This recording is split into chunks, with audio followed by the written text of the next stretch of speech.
وَكَذَلِكَ نُفَصِّلُ الْآيَاتِ وَلِتَسْتَبِينَ سَبِيلُ الْمُجْرِمِينَ، اور اس طرح ہم آیتوں کو مفصل بیان فرماتے ہیں اور اس لیے کہ مجرموں کا راستہ واضح ہو جائے۔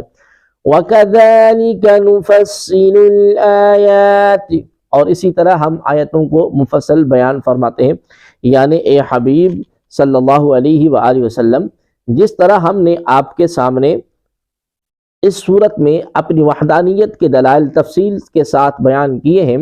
ہم اس طرح اپنی حجتوں اور دلائل کو مفصل بیان فرماتے ہیں، اور ہم قرآن مجید میں اطاعت گزاروں، گناہ کے بعد توبہ کر لینے والوں کے اوصاف اور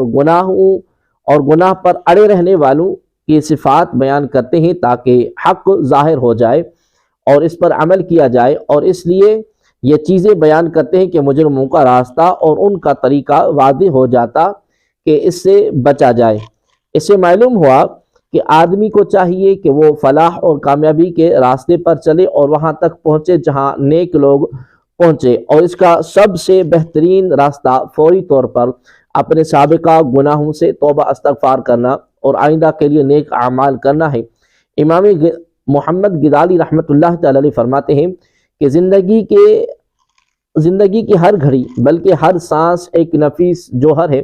جس کا کوئی بدل نہیں، وہ اس بات کی صلاحیت رکھتا ہے کہ تجھے ابدی سعادت تک پہنچا دے اور دائمی بدبختی سے بچا لے۔ اس لیے اس سے زیادہ نفیس جوہر اور کیا ہو سکتا ہے؟ اگر تم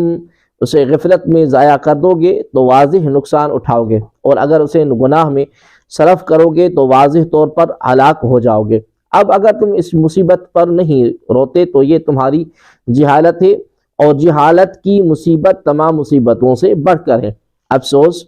لوگ غفلت کی نیند سوئے ہوئے ہیں، جب موت آئے گی تو وہ جاگ جائیں گے۔ اس وقت ہر مفلس کو اپنے افلاس کا اور ہر مصیبت زدہ کو اپنی مصیبت کا علم ہو جائے گا، لیکن اس وقت اس کا ازالہ نہیں ہو سکے گا۔ مزید فرماتے ہیں کہ جب تم ان تین دہشتناک باتوں پر ہمیشگی اختیار کرو گے اور رات دن کے ہر حصے میں ان کی یاد تازہ کرتے رہو گے تو تمہیں گناہوں سے ضرور سچی اور خالص توبہ نصیب ہو جائے گی۔ نمبر 1، گناہوں کی حد درجہ برائی بیان کرنا۔ نمبر 2، اللہ تبارک و تعالی کی سزا کی شدت، دردناک عذاب، اس کی ناراضگی اور اس کے غضب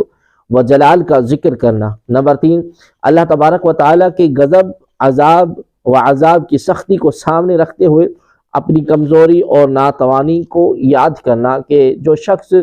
سورج کی تپش، سپاہی کے تھپڑ اور چونٹی کے ڈنگ کو برداشت نہیں کر سکتا، وہ نار جہنم کی تپش، عذاب کے فرشتوں کی کوڑوں کی مار، لمبی گردنوں والے بدبخت اونٹوں کی طرح لمبے اور زہریلے سانپوں کے ڈنک اور خچر جیسے بچھوؤں کے ڈنک کیسے برداشت کر سکے گا؟